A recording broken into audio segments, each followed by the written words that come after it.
Hi guys, today we're going to talk about viruses in science class, and the reason we're talking about those is because there's a lot of misinformation or things that are concerning that are going on. With the coronavirus, the virus response is pretty consistent with how viruses, how they work, except for it's very contagious. That's one of the differences between the coronavirus and kind of like the flu virus or the cold virus. But there's a lot of misinformation.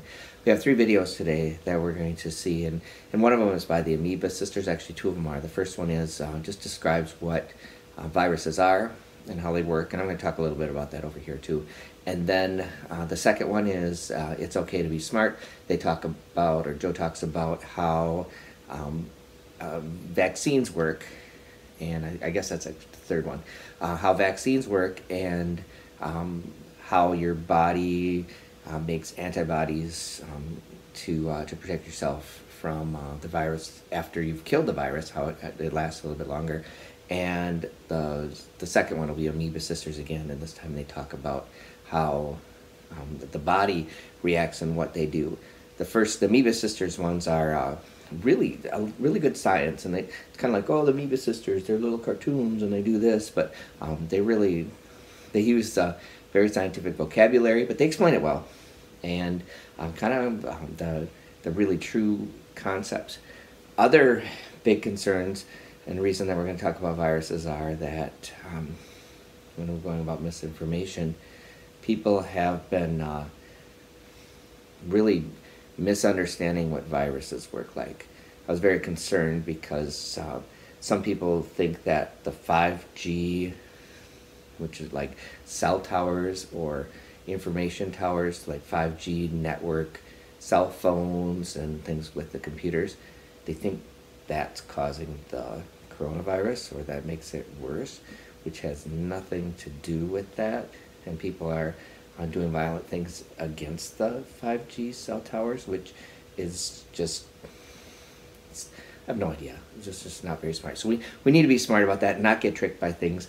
I also heard, and I don't know if this is true, but there's a percentage of the population that actually believe that a vaccine, they don't want to take the vaccine because they think the government is going to sneak in little secret things to trace us wherever we are. So they don't want to take the vaccine because it'll trace us. That's a big concern too, because if people don't take the vaccine, then we'll have some other issues too, and I'll get into that a little bit. Pretty good glare going on my board, so just kind of ignore that. But this is how viruses work. Viruses are different shapes, and this is one of the shapes, and you see that in one of the videos. This is a virus shape, kind of a common one. What up here inside of that virus is little material that our cells use to make new cells, or to make proteins, or make things that are necessary for us to live, and they are called DNA. And sometimes, instead of having DNA up here, they might have something called RNA, and RNA is usually takes the DNA and then reads it, and then we'll turn it into what we need for our cells, or to make new cells, or whatever the cell is supposed to do. The virus, which really isn't living because it can't reproduce by itself, cheats, attaches itself to our cell. Now the virus is super small, so my drawing's not very accurate. But what it does is kind of like a syringe. It shoots in its DNA, or whether it's the RNA, into your cell. Once it's inside there, your body's like, oh, this isn't anything wrong. There's nothing wrong with it.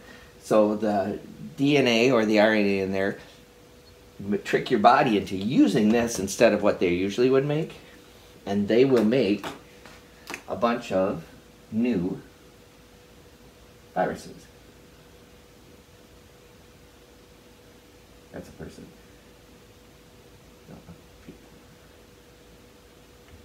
So your cells become virus factories, and they keep making them and making them until they just explode because they're so full. And then those viruses go on to other cells, and they'll make more and more and more. And when you, like with the these types, when you breathe out or when you cough, when respiratory viruses, like the corona, you will spread some of those viruses around, and other people get it in their cells and attack them in their cells. And that's how viruses reproduce. They don't do it themselves. They cheat. They use your body to reproduce. Different viruses come in different shapes, and to see a virus, you'd have to look through an electron microscope. They're super small, but I guess they come in different colors too.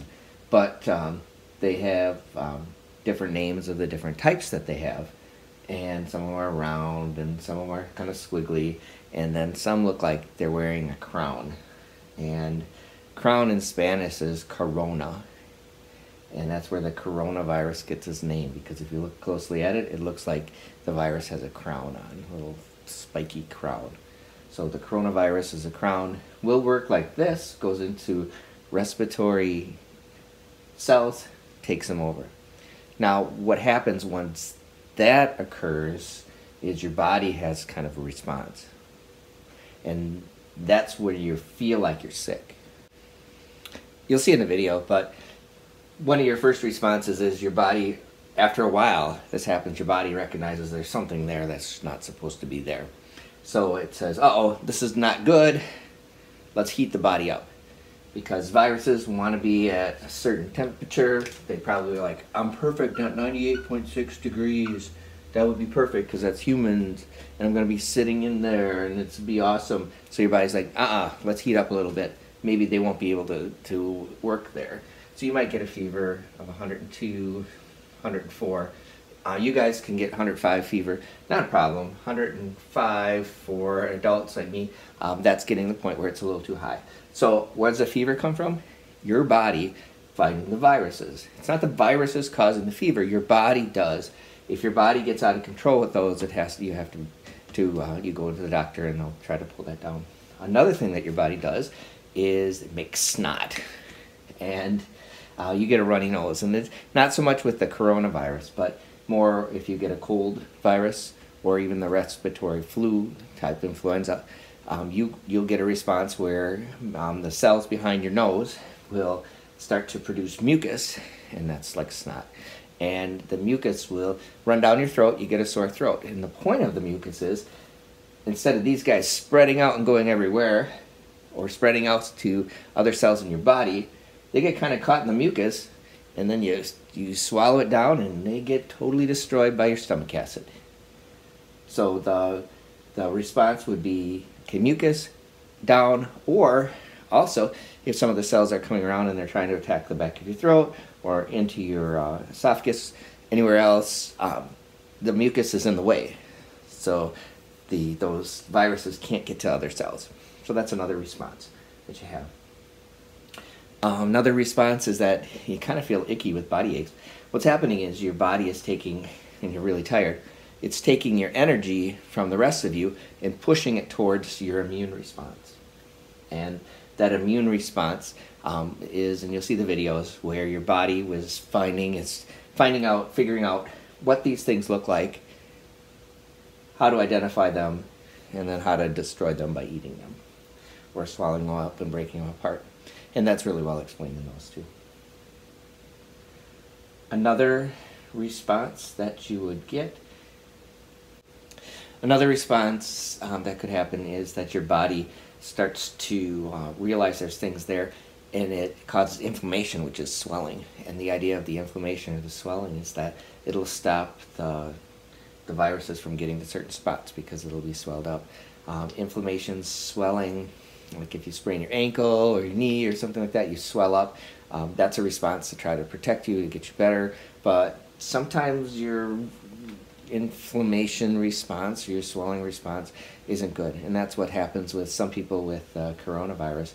It gets in their lungs. Their lungs do a lot of inflammation in there, and then it can be hard to breathe. And in severe cases, that's people where they have to go on ventilators because their response with the inflammation just gets so much that it's hard to breathe. So that can happen also. You have to be careful about those. If you are sick with that, sitting upright, making sure you're breathing well, and when you're coughing when you need to cough. those are things that may or may not help, but it's not going to hurt you. And for misinformation, this one bothers me so much because I'm afraid they're going to be using this a whole lot. It's that herd immunity. And herd immunity is really just herd, like a herd of cows, or a herd of a bison out west, or a herd of zebras. If you see our buffalo in Africa, if you've ever seen those, the movies where the lion comes by or the wolves come by, and the whole herd that are going together, they all kind of combine close together. And by getting close together, they're more protected because they're not so separated, and they can't be singled out. That's what herd immunity is. It's not all these weird things like, oh, it's going to save us, herd immunity. Now, herd immunity is that there's enough people close together that are immune to a certain disease, so they're immune to the disease, and then the people that are not immune are totally surrounded by people who are. So they're not going to, the people who are immune to it aren't going to pass it to those people. So the people who aren't immune are protected by the people that are. They think that it's going to take 60 or 70% of the people to get a herd immunity. Now, just because there's a herd immunity doesn't mean that the virus is gone. There's herd immunity we have with measles. Measles hardly happens anymore. It happened a bit when I was a kid. You'd hear about measles here and there, but we did have measles vaccines. Now more and more people, even probably as I was growing up as a kid, got the vaccines. They became immune to measles, so you'd hardly ever hear of anybody who got measles. This is how that herd immunity works too. If all of these people are immune to some kind of a virus, smallpox not around anymore, but before they eradicated it, they gave a lot of people the vaccine for it. And if there were a few people who were not immune to it inside, they wouldn't be around people who got it. So they were protected by those people who did have it. So that's that herd immunity. This gets to be a concern when people are like, well, I'm not going to take vaccines because I don't think I need to take the vaccines, or it might have some effects. And if your doctor says that you might be allergic to it, you don't do that. With some of the flu ones, they say, if you're allergic to eggs, you don't take it. Well, then you don't take it. But if you don't take it, there might be more and more people who are out there, so they're not protected by the other ones, and that's herd immunity. Because I guess the example would be when I was a kid, I have a smallpox. They did the smallpox vaccine on me, and smallpox was they were just figuring out how to end it. So I had a smallpox vaccine, but people the same age as me who didn't, who lived out more in the rural areas. I lived in Madison, so I lived in more of an urban-ish area, more concentration of people. The ones that lived in the outside areas, they didn't have these. People in La Crosse, they didn't have it. But I think they just figured that since they were so spread out, it wasn't necessary, that the herd immunity, where there were lots of people, would protect those who were from other places.